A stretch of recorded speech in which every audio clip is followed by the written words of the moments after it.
వేసవి కాలం వచ్చిందంటే చాలు మనుషులు మాత్రమే కాదు, పశువులు, పక్షులు, మొక్కలను కూడా చాలా జాగ్రత్తగా చూసుకోవాలి.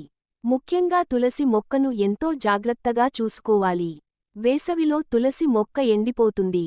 తులసి మొక్క విషయంలో ఎన్నో నమ్మకాలున్నాయి. కనుక తులసి మొక్క పచ్చగా ఉండాలని కోరుకుంటారు. తులసి మొక్క పెంపకం విషయంలో తగిన జాగ్రత్తలు తీసుకోవాలి. తులసి మొక్కను ఆరోగ్యంగా ఉంచడానికి కొన్ని చిట్కాలను తెలుసుకుందాం. తులసి మొక్కకు హిందువులకు అవినావభావ సంబంధం ఉంది. తులసి మొక్కకు మతపరమైన ప్రాముఖ్యత కలిగి ఉండడమే కాదు, అనేక ఔషధ గుణాలతో కూడా నిండి ఉంది. ఆయుర్వేదంలో తులసిని మూలికల రాణి అని పిలుస్తారు. ఎందుకంటే ఇది అనేక వ్యాధులను నివారించడంలో సహాయపడుతుంది. ఇంట్లో ఈ మొక్కను పెంచుకోవడం వలన పర్యావరణం స్వచ్ఛంగా మారుతుంది. సానుకూల శక్తి పెరుగుతుంది. ఇది అనేక ఆరోగ్య ప్రయోజనాలను కూడా అందిస్తుంది. అయితే వేసవి కాలంలో తులసి మొక్క చాలా సులభంగా ఎండిపోవడం ప్రారంభమవుతుంది.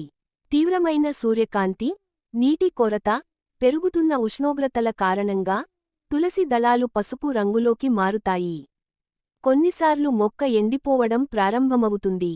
సరైన మట్టిని వాడండి. తులసి మొక్క బాగా పెరగాలంటే సారవంతమైన నేల, తేమగా ఉండే నేల అవసరం.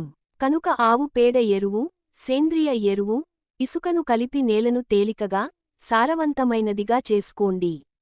ప్రతి 15 రోజులకు ఒకసారి తులసి మొక్క ఉన్న కుండీలో ఎరువు వేయండి. తద్వారా మొక్కకు అవసరమైన పోషణ అందుతూనే ఉంటుంది. నేలలో తేమ ఉండే విధంగా మల్చ్ వేయండి.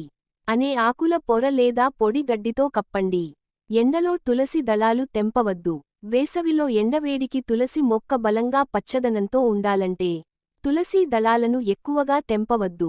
ఇలా చేస్తే తులసి మొక్క బలహీనంగా మారుతుంది. అవసరాన్ని బట్టి మాత్రమే తులసి దళాలను తీసుకోవాలి.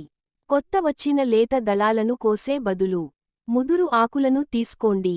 ఈ వీడియో మీకు నచ్చినట్లయితే లైక్ చేసి షేర్ చేసి కామెంట్ చేయగలరు.